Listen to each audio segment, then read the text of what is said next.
AC3 has proven to be full of surprises. From its frontier flings via hunting and tree parkour to its brave setting and subject matter, the American Revolution isn't the only one taking place in this game.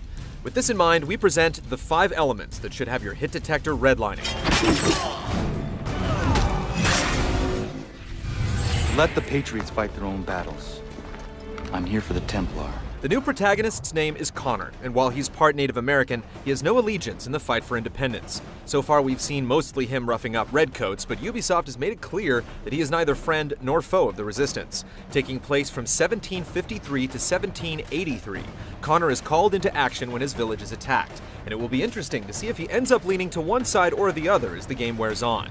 Could there even be some kind of morality system in place that's yet to be announced? Since the Animus will continue to be a part of the franchise, Desmond will return, so his battle with the Templars in the real world is primed to continue. It will be them, not us.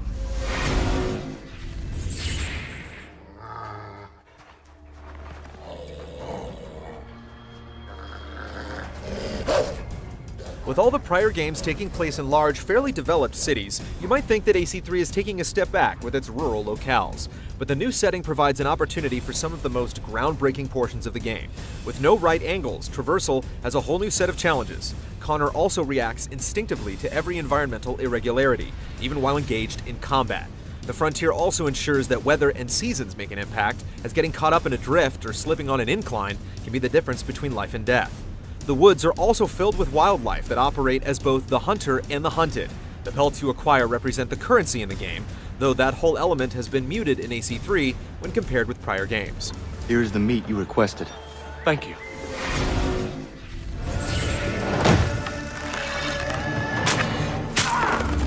While the settings and characters have changed throughout the series' history, one thing that has received little attention over the years is the combat. While it looks like the counterkill will still be a worthy ally, there have been some changes to the fundamentals of warfare. For starters, Connor is always equipped with a bow. Yes, there are guns in the game, but the reload times are so severe that they're not especially practical. The bow is a silent, renewable weapon, and it comes in handy while hunting as well.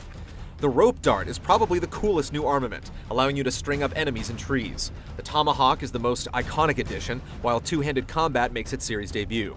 What we've enjoyed even more is the ability to pick up a weapon running full bore and then immediately use it. It creates a flow to the overall gameplay as opposed to it being broken up into discrete parkour and combat sections. There's also the ability to take enemies as meat shields, and staples like the Hidden Blade return, if only to keep it grounded in the tenets Ubisoft has worked so long to build. If you approach silently, you should be able to make short work of them.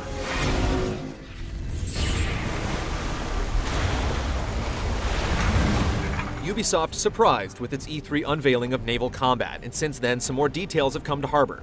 Ships will come with different types of ammo for different purposes. Cannonballs will tear into a rival ship's hull, scattershot will eliminate crew to slow the reloading process, and bolo shots are used to bring down the sails.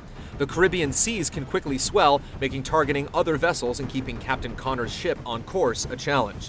While he's always at the wheel, he gets assists from crew members on which direction to set course. Once the ship enters a combat zone, the perspective switches, allowing you to target other ships using a grid that appears on the water. You can sink ships outright or disable them, and then it's time to gather the crew and board it. No matter how you look at it, the naval gameplay should increase the adventure element, even though Ubisoft has said it will not constitute a large portion of the overall experience. You can connect with the past and relive history. Animus makes this world possible. Despite appearing in a number of Assassin's Creed games already, the multiplayer element remains unique and compelling, and AC3 is bringing a wealth of updates. Competitively, up to 8 players can stalk each other around each map. You'll get more customization options for your avatar, new powers and weapons, and the ability to form clans and create tournament ladders. Timing assassinations with teammates gleans bonus points, making headset communication essential. The lone new competitive mode that's been announced so far is a capture and hold variant called Domination. As you might imagine, looking exactly like the dozens of other characters in the map imparts it with a needed twist. A 4-player co-op mode called Wolfpack is AC's take on Horde. You're tasked with taking down waves of NPCs with a time limit, keeping things from getting stale. Get a kill and more time is added. Ubisoft has already confirmed that favorites like Artifact Assault and Wanted will return, along with a few more new ones.